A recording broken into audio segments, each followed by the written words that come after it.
ये सुबह सुबह क्या लेकर बैठ गए? जब मालूम है मैं क्या कर रहा हूँ फिर क्यों पूछती हूँ? क्या मैं दीवारों से बात करूं? बातें करना जरूरी है क्या? हाँ, मैं खामोश नहीं रह सकती।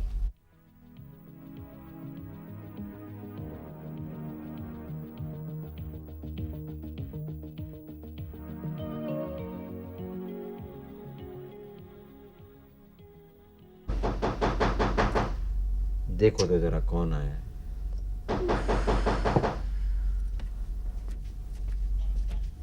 आ रहे हैं भाई। नमस्ते माजी। नमस्ते नमस्ते। बाबूजी घर पर हैं क्या? हाँ, घर ही पर हैं। आओ आओ। सुनते हो, वो पेपर वाला आया है जी। नमस्ते बाबूजी। नमस्ते। पेपर नहीं लेंगे क्या? भाई आज से पेपर बंद, तुम अपना हिसाब करो। कोई कसूर हो गया मालिक? नहीं नहीं, ऐसी कोई बात नहीं है। दरअसल अपना पड़ोसी इतनी जोर से रेडियो चलाता है कि आराम से खबरें सुन लेता है। बात ये है बेटा, महंगाई बहुत बढ़ गई है और घर चलाना मुश्किल हो रहा है। कोई भी पेपर उठा लो, 2-2.5 रुपए से तो कम का नहीं आता ना। और रद्दी वाला भी कूड़े के भाव ले जाता है। मैगजीन पढ़नी तो बरसों पहले बंद कर दी थी। बिना अखबार पढ़े भी आदमी जी सकता है। हाँ भाई, हमें ही देख लो। बापू ने 5 क्लास क्या पढ़ा दी, तुमने भी 6ठी क्लास का नाम ना लिया। तुम्हें चूल्हे चौके से फुर्सत कहाँ मिलती है? मदद करने आए हो कभी? ये लीजिए बाबूजी। ये क्या है भाई? पिछले महीने का बिल है बाबूजी। बाप रे, इतना? वो पिछले महीने के कुल 26 दिन और इसके अलावा 5 संडे इशू पे आपने अलग से लिए थे ना? 7, 14, 21, 28। हाँ ठीक तो है। जरा बिल चेक कर लो। तुम लोग हमेशा गड़बड़ करते हो। नहीं बाबूजी, आदमी गरीब जरूर हूँ मगर बेईमान नहीं हूँ, चाहे भूखे क्यों न मर जाऊं। ठीक है, गरीब तो हम भी हैं। बाबूजी, आप ठहरे अमीर, बिल्डिंग वाले लोग, सेठ लोग। हमारा गम तुम क्या जानो। मकान का किराया कितना बढ़ गया है। चीनी 14 रुपए और तेल 30 रुपए। अजी सुनते हो, बिल देकर छुट्टी करो ना उसकी। अरे भाई मेरा चश्मा कहाँ है? चश्मा है? क्या हो गया है जी तुम्हें? आंखों पर ही तो चढ़ा रखा है। ओह, लगता है ज्यादा बुढ़ापा आ गया है। वो पैसे कहाँ रखे भाई? कोसे में। बाबूजी जरा जल्दी कीजिए, मुझे कई जगह से हिसाब लेना हाँ है। भाई हाँ।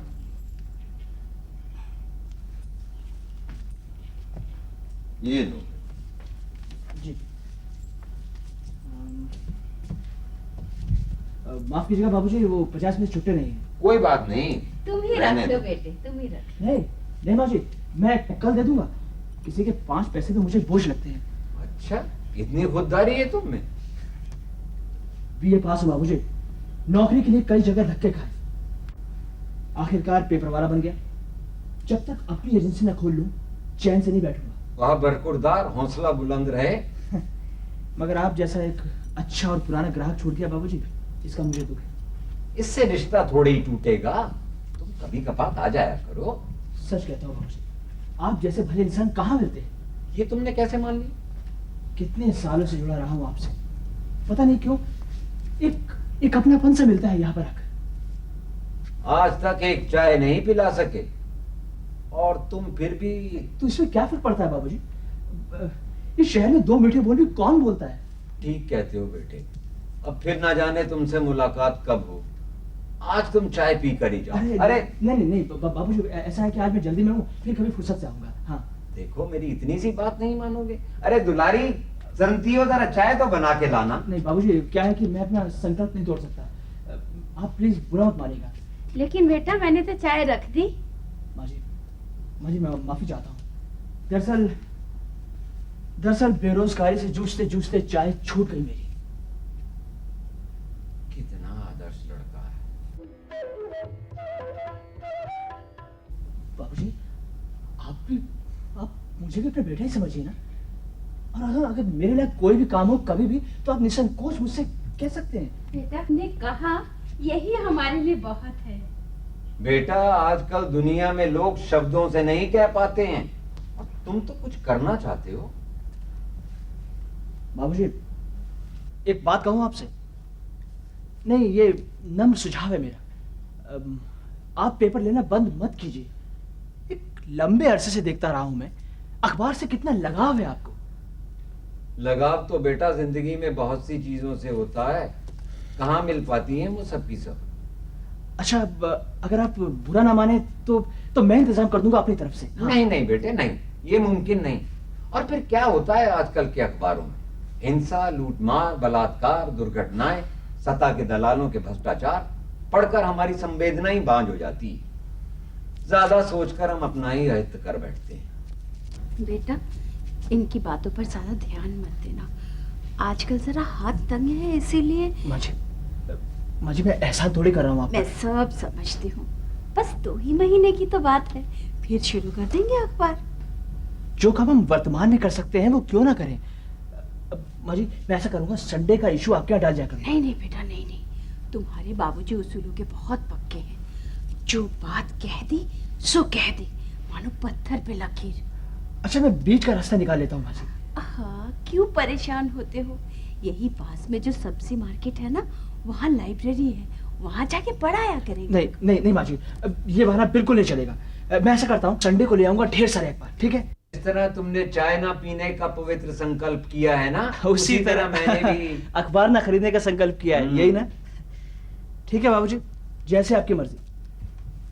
हर इंसान को इस दुनिया में अपने तरीके से जीने का हक है, लेकिन माय गॉड, मैं फिर आऊंगा। अच्छा, देर हो गई ना हमारे चक्कर में। हाँ, वो क्या है कि 10 यही बज गए। एजेंट से पैसे लेने थे मुझे चौक पहुंचकर। अगर निकल गया तो 1 हफ्ते के लिए लटक गया समझो। मैं चलता हूँ। नमस्ते माँ जी। जीते रहो।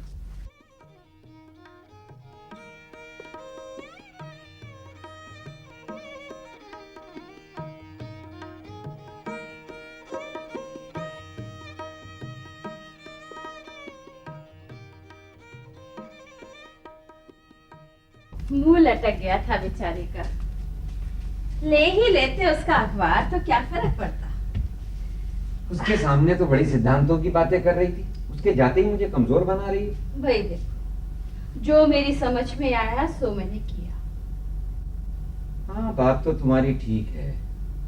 उसने हमें मनाने की बहुत कोशिश की, लेकिन तुम खुद सोचो दुलारी, वो बेचारा 1 महीने में क्या कमा लेता होगा, और ऊपर से ये बोझ। नहीं नहीं, ये हाँ, ये बात तो ठीक है तुम्हारी, पर मुझे लगता है ना जाने वो क्यों हमारे करीब आना चाहता है। नहीं? हाँ, शायद इसीलिए हमें समझने की कोशिश कर रहा हो। क्या फायदा हमसे जुड़कर। ऐसे संबंधों में नफा नुकसान थोड़ा ही देखा जाता है। आदमी को आदमी से जरूरत पड़ती है, फिर क्यों वो उससे डरता है? तुम तो उससे नहीं डरते ना। नहीं, मैं आदमी से नहीं, आदमी की मानसिकता से भय खाता हूँ। चलो, कोई तो मिला इस शहर में हमें पूछने को। भगवान भला करे उस लड़के का।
जय भवानी। जय भवानी। हो गया सुबह सुबह सैर सपाटा? तुम भी तो नहा धोकर देवी जैसी पवित्र लग रही हो। तुम्हारे लिए चाय बनाऊं? मेरे लिए भी एक प्याली चाय बना देना भाभी। अरे भाई साहब, आप कब आए? कुछ पता ही नहीं चला। देखिए, दोनों मित्र मिलकर अगर मेरा मजाक बनाएंगे तो चाय नहीं मिलेगी। नहीं नहीं भाभी, मैं तो चौरंगी से कह रहा था आप दोनों की जोड़ी आहा आज भी भाभी। कोई नहीं मिला सुबह सुबह जो हमें बना रहे हैं। मेरे कान में यही तो कह रहा था कि जोड़ी तो अच्छी है, मगर खूबसूरत औरतों के दिमाग कम होता है। खामखा क्यों भड़का रहे हो भाई मेरे खिलाफ? भाभी आप तो मुझे अच्छी तरह जानती हैं ना। हाँ भाई, कम पढ़े लिखे हैं, बना लो मजाक। नहीं नहीं भाभी, चलो मैं चौरंगी की तरफ से माफी मांगता हूँ। कमाल है यार, मुझे क्यों फंसा रहे हो? कोई जरूरत नहीं है लिपा पोती करने की। आप दोनों एक थैली के चट्टे बट्टे हैं।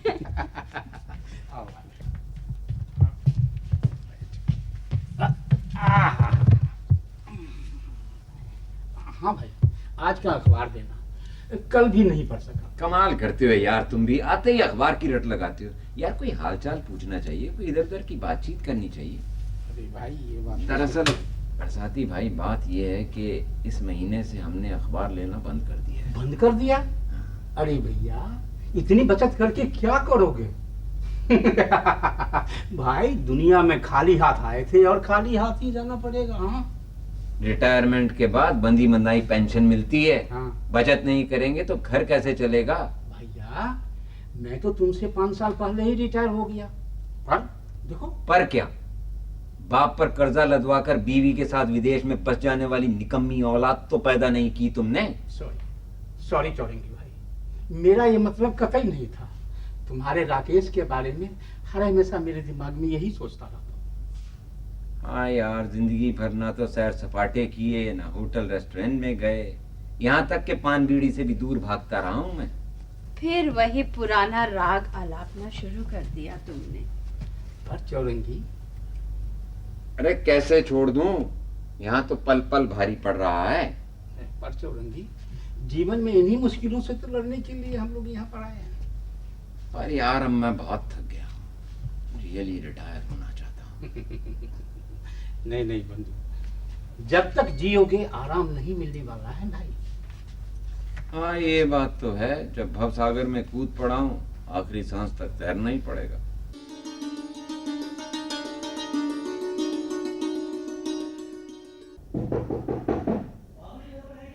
कौन है भाई? चले आओ बेटा, दरवाजा खुला है।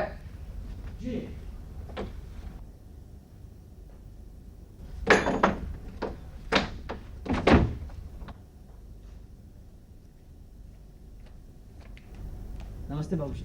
नमस्ते नमस्ते, आओ बैठो बेटा। जी उस दिन जल्दी में तुम्हारा नाम वाम पूछना ही भूल गए।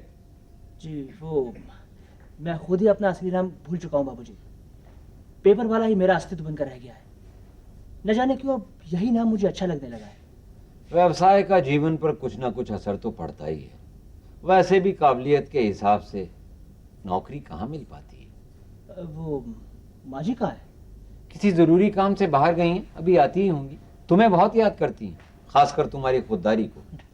बाबूजी, खुद के लिए तो जानवर भी जीते हैं, तो मैं कौन सी नई बात कर रहा हूँ।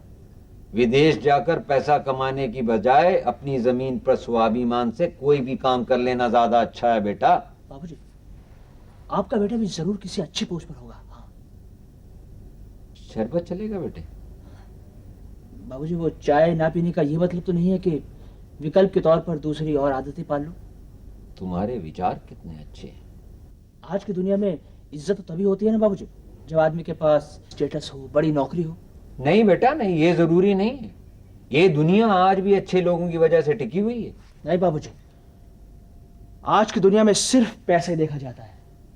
आपके पास इफरात पैसा हो, लड़के वाले दौड़े चले आते हैं।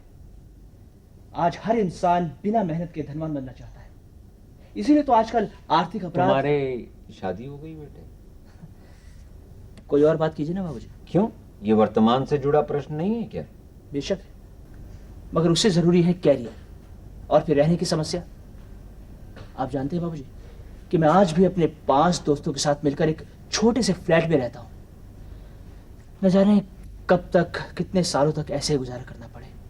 महानगर की नीति ऐसी है बेटा। हम भी तो आज तक किराए के मकान में ही रह रहे हैं आज भी अगर मालिक मकान ने खाली करवा दिया तो हम भी सड़कों पर मारे मारे फिरेंगे। अब तुम पूछोगे कि इतने सालों तक किया क्या?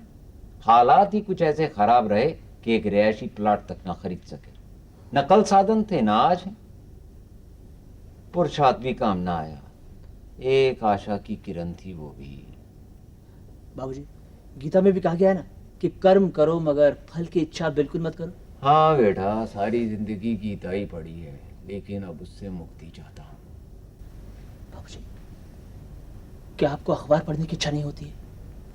उस इच्छा को निर्ममता से काट कर मैं समुद्र में विसर्जित कर आया हूँ। और अगर वो लहरों के साथ आपके पास दोबारा वापस लौट आए तो समुद्र की पूजा करेंगे और क्या। आओ बरसाती लाल, आओ आओ। अब भाई, कैसे हो? बैठो। अरे चौरंगी, इनके पैसे नहीं दिए क्या? बैलेंस लौटाने आया था बाबूजी। अब मैं चलता हूँ। सत्संग के लिए बहुत बहुत धन्यवाद। अरे वो बात तो रह गई बीच में। मुहूर्त देख कर आया करूंगा बाबूजी। ग्रहों की छाया पड़ने से प्रयोजन सिद्ध नहीं होते। जल्दी मिलूंगा आपसे। अब चलता हूँ। नमस्ते। नमस्कार। पता नहीं क्या समझता है खुद को। तुम नहीं समझ पाओगे बरसाती। दरअसल हीरे की कद्र तो खैर छोड़ो, और सुनाओ क्या हाल चाल है? और अरे भाई, वो फीकी चाय बनाने वाली कहाँ गई चौरंगी? तुम्हारी भाभी आजकल औरतों की मंडली में गाने बजाने जाती है। ठीक है, पड़ोसिनों से इधर उधर हाँकने के बजाय ये सत्संग तो अच्छा ही है भाई। क्या बात है, आज कुछ उखड़े हुए से लगते हो? नहीं एनीथिंग रॉन्ग? नहीं भाई, सब कुछ निरर्थक सा लग रहा है चौरंगी। कहीं बाहर चलें क्या? नहीं, बाहर से तो अभी ये घूम के आए हैं। जमकर बैठ गए तो बस बैठ गए, कहीं आने जाने का नाम नहीं लोगे। नमस्ते। अरे अब उम्र हो गई है, बरसाती की तरह दौड़ धूप थोड़ी कर सकता हूँ। क्या मैं ईंट और पत्थर का बना हुआ हूँ? अरे चाहो तो तुम भी कर सकते हो मेरे भाई। सारा भ्रम तेरा अपने मन का है चौरंगी। अब देख लो, तुमको हम देखते हैं हर वक्त तुम सोचते रहते हो। अरे जिंदगी का जो अनुभव है उसका तुम प्रयोग करो। अरे जरूरतमंद लोगों को प्यार से बांटो भाई, प्यार से बांटो। अरे मैं किसी को क्या दूंगा, खाली घड़े सा अस्तित्व है अपना। खाली घड़े सा? अरे भाई मेरे, खाली घड़े में भी हवा होती है मास्टर जी। है, तुम तो अच्छा भाषण दे लेते हो। भाषण नहीं, भाषण नहीं, शब्द। बस शब्दों को आपस में जोड़ तोड़ लेता हूँ मैं। लेकिन भाई साहब, आप संबंधों को बहुत अच्छी तरह बनाते हैं। हाँ भाई, ये बात तो सही है। जो मुझे अच्छा लगते हैं उनसे मैं संबंध जोड़ लेता हूँ, और इससे क्या होता है भाभी, अपने को भी थोड़ी सी राहत मिल जाती है। बहुत अच्छी बात है।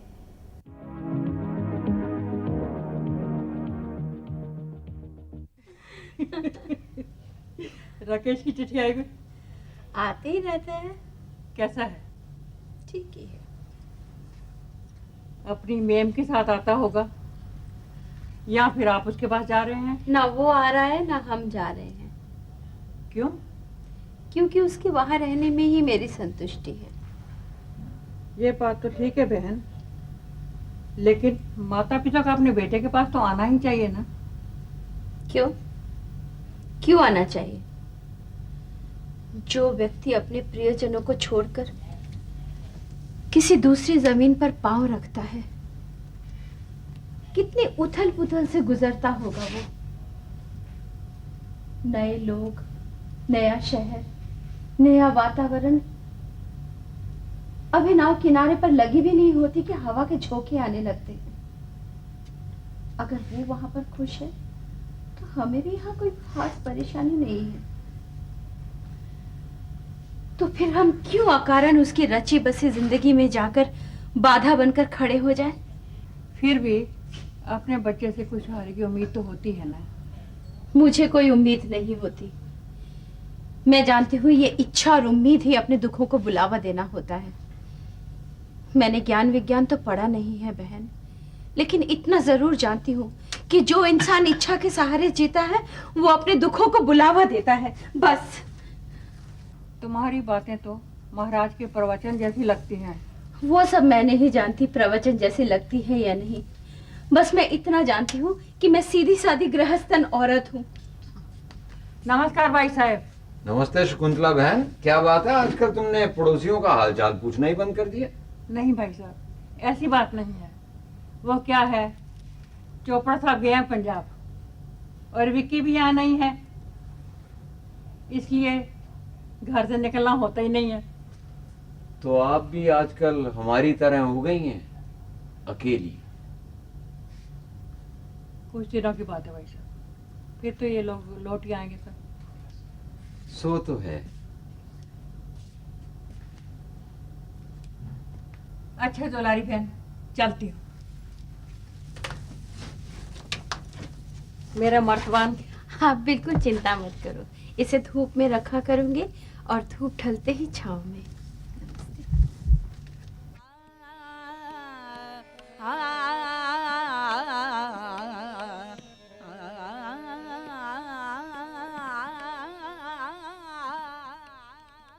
ये ना मंजू मौसी की बेटी की शादी की है। देखो राखी यहाँ पे खड़ा है, छोटा सा। इसमें मैं तुम्हें एक और बात दिखाऊंगी। इस तरफ है, देखो इसमें देखो, ये देखो कुछ, ये जो है ना, ये मंजू मौसी की शादी की तस्वीर है। ये देखो राखी कितना छोटा है इसमें। फटी निक्कर में। भाई ये दे। हाँ, तो कॉलेज जाने लगा था जब का है ये। नमस्ते बाबूजी। नमस्ते माँ जी। अरे तुम कब आए? आओ नमस्ते बेटा, आओ। कल कहाँ रह गए थे? खामखा बीवी की डांट सुननी पड़ी तुम्हारी वजह से। वो अनजाने में की गई गलती के लिए माफी चाहूंगा बाबूजी। अरे नहीं नहीं, मैं तो यूं ही मजाक कर रहा था बेटा। वो दरअसल मैं तो बरसाती अंकल की वजह से चला गया था। नहीं नहीं बेटे, वो तो बहुत भले आदमी। हाँ हो सकता है, मगर जो बुजुर्ग किसी मेहनत का गरीब का पैसा लौटाने की बजाय बेशर्मी से झूठ बोले, उसे क्या कहेंगे आप? ये मैं क्या सुन रहा हूँ? आने तो दो उन्हें, मैं पूछूंगी। बातें तो बड़ी आदर्श की करते हैं। अरे नहीं माँ जी, आप क्यों मेरी वजह से अपने रिलेशंस खराब करती हैं? बेटे वो बड़ा बातूनी है, भूल गया होगा। बाबूजी एक बात कहूँ आपसे? हाँ बेटे बेझिझक कहो, लेकिन ये हाथ में क्या छुपा रखा है? कुछ नहीं, वो बस। समझ गया, रविवार का अखबार लाया होगा और क्या। जी बाबूजी, आप कहीं नाराज ना हो जाएं, इसलिए हिम्मत नहीं पड़ रही थी मेरी। तुम कितना ख्याल रखते हो मेरा, काश मेरा बेटा भी। तो मैं भी तो आपकी बेटी जैसा हूँ बाबूजी, अगर मुझसे अपना दुख कह लेंगे तो जी हल्का हो जाएगा आपका। हाँ बात तो तुम ठीक कहते हो। दरअसल हमारी पीढ़ी का भी दोष है, ज्यादा जोश में आकर होश को बैठती है, और जब पानी सर से गुजर जाता है ना, तो सिवाय पछताने के और कुछ नहीं बचता। बेटा तुम्हें देखते हैं तो राखी की याद ताजा हो उठती है। तुम्हारी कदकाठी का होगा, बस रंग जरा सा उजला। हाँ, जिगर का टुकड़ा है, कैसे भुला सकते हैं जी।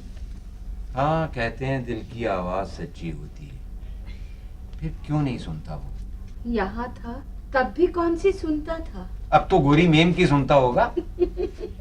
अपने बाप पर थोड़ी गया है वो। सारी जिंदगी ताने ही देती रहोगी क्या? अब इन बातों का कोई मतलब नहीं रहा। सुनो जी, एक बार उसके पास चलने में हर्ज ही क्या है? लो कर लो बात।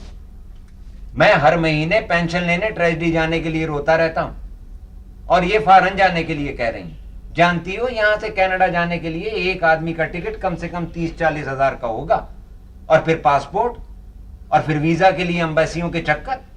नहीं दुलारी नहीं, ये नहीं हो सकता। तो फिर क्यों फोन पर उसे झूठी तसल्ली देते रहते हो? हैं? दिवाली पर आएंगे, अगले साल देखेंगे, क्यों नहीं सारी बातें सच सच कह देते?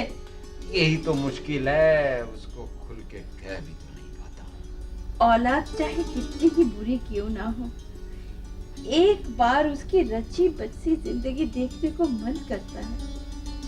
फोन पर चाहे कितनी ही बातें क्यों ना कर लो, कलेजे को ठंडक नहीं पहुंचती।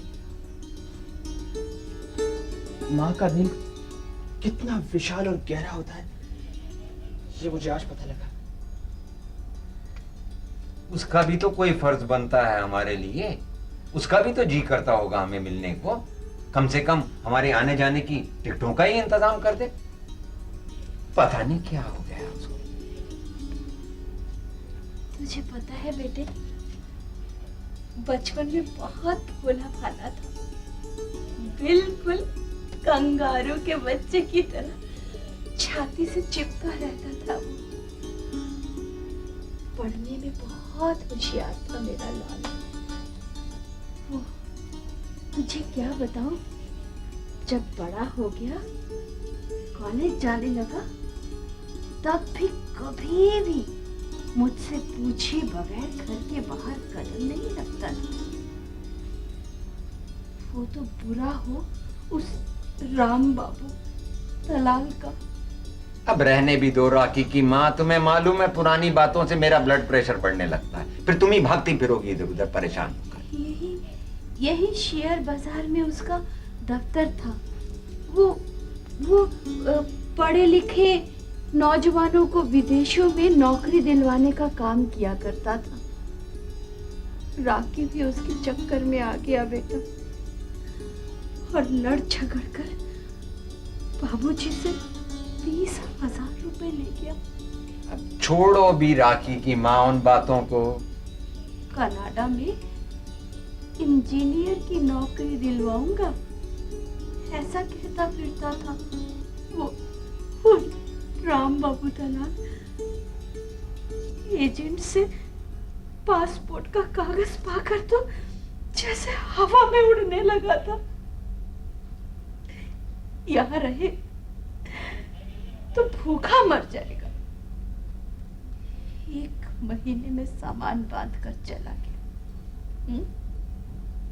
और हम अकेले रह गए। हम तो जैसे पागल हो गए थे। 1 साल तक कोई खबर नहीं आई। इसी बीच बाबूजी को दौरा पड़ गया, और वो राम बाबू दलाल, उसका भी दफ्तर जाने कहां गायब हो गया। फिर अगले साल चिट्ठी आई, बहुत मुसीबत में हूं, 10,000 रुपए भिजवा दो। किसी तरह कर्जों का बंदोबस्त किया और उसे पैसे भिजवाए गए।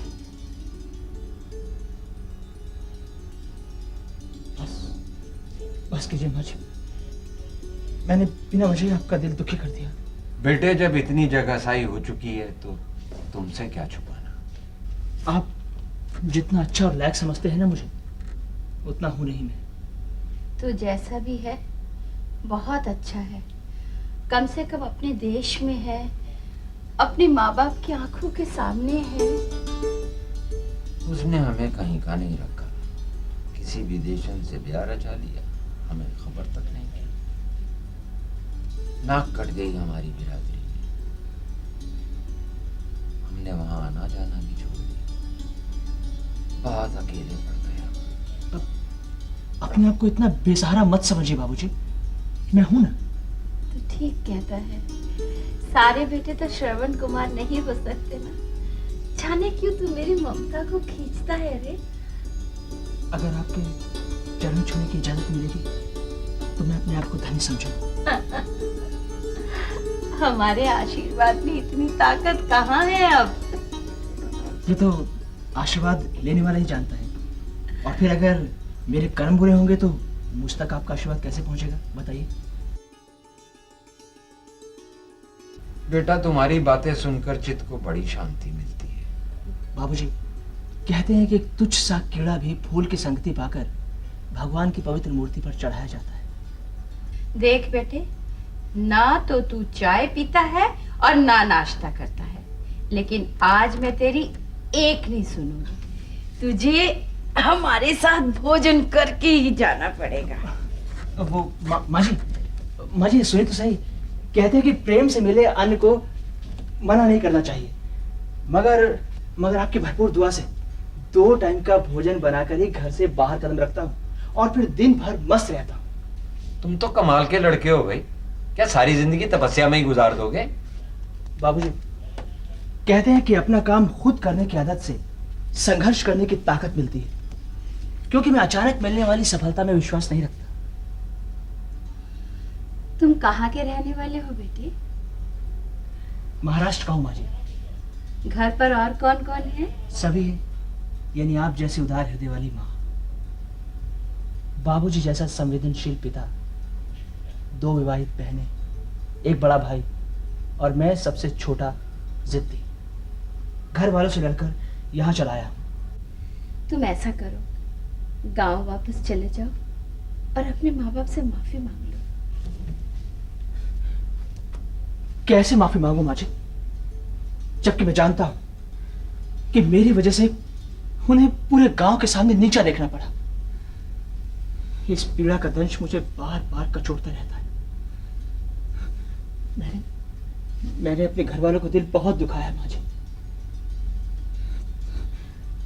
मुझे पश्चाताप की अग्नि में जलना होगा, झुलसना होगा। बस आप लोगों से एक विनती है, मुझे घर की याद दिलाकर कमजोर मत कीजिए, क्योंकि मैं कुछ बनकर ही गांव वापस लौटूंगा। एक तुम हो, तुम्हें अपनी गलतियों का एहसास है, जबकि इसमें तुम्हारा कसूर कम और परिस्थितियों का ज्यादा। और एक हमारा राखी, जिसने पीछे मुड़कर नहीं देखा। हम किस तरह से जी रहे हैं इसका तनिक भी ख्याल नहीं उसे। बाबूजी, आप दोनों चाहे कुछ भी कहें, मगर मेरा पक्का विश्वास है कि वो भी जीवन के खुरदरे पथ पर संघर्ष कर रहा होगा। आप दोनों विश्वास रखिए, एक दिन सफल व्यक्ति बनकर वो जरूर लौटेगा। हाँ, वो जरूर लौटेगा। बेटा, ये तुम कह रहे हो इसलिए विश्वास करने को जी चाहता है। तुम्हारे मुंह में घी शक्कर बेटे, तेरी एक एक बात सच होनी चाहिए।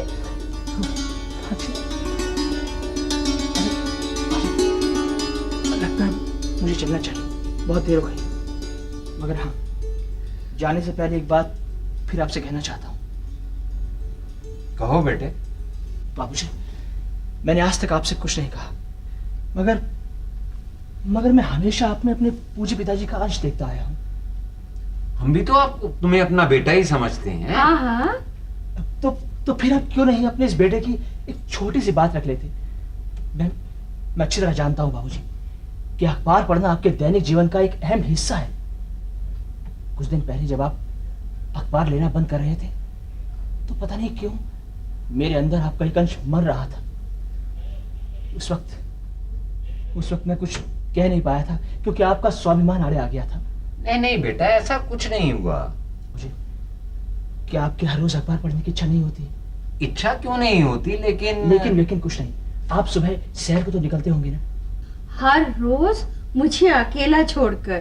तुम्हारे घुटने में दर्द नहीं होता? नो प्रॉब्लम, मैं शाम को फर्स्ट क्लास आयुर्वेदिक दवा लेकर आऊंगा। बस तुमने इतना खा, अब इसके घुटने का दर्द जाता है। तो सुनिए बाबूजी, गांधी चौक के घुरव प्रसाद के ठेले के सामने आपको रोज सुबह 6 बजे पहुंचना होगा। आ जाया करूंगा, लेकिन का जवाब ये है कि हम सब अखबार वाले वहां इकट्ठे होकर अखबारों की छटनी करते हैं, उसके बंडल बनाते हैं, और उस दरमियान मैं कुछ तुम्हारा मतलब नहीं समझा बेटा। बाबूजी, उस दरमियान आप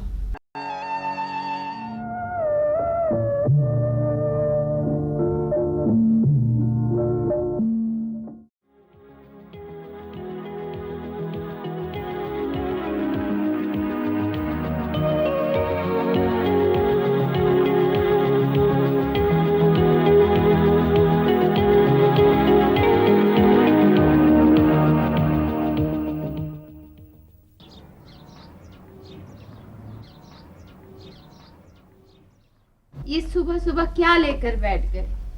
जब मालूम है मैं क्या कर रहा हूँ, फिर क्यों पूछती हो? क्या मैं दीवारों से बात करूं? बातें करना जरूरी है क्या? हाँ, मैं खामोश नहीं रह सकती।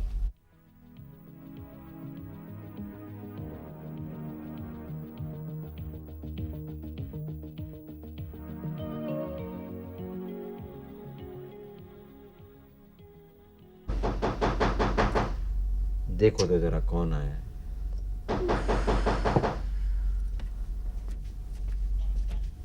आ रहे हैं भाई। नमस्ते माँ जी। भाई नमस्ते नमस्ते। बाबूजी जीते रहो। घर पर हैं क्या? हाँ घर ही पर है। आओ आओ। सुनते हो वो पेपर वाला आया है जी।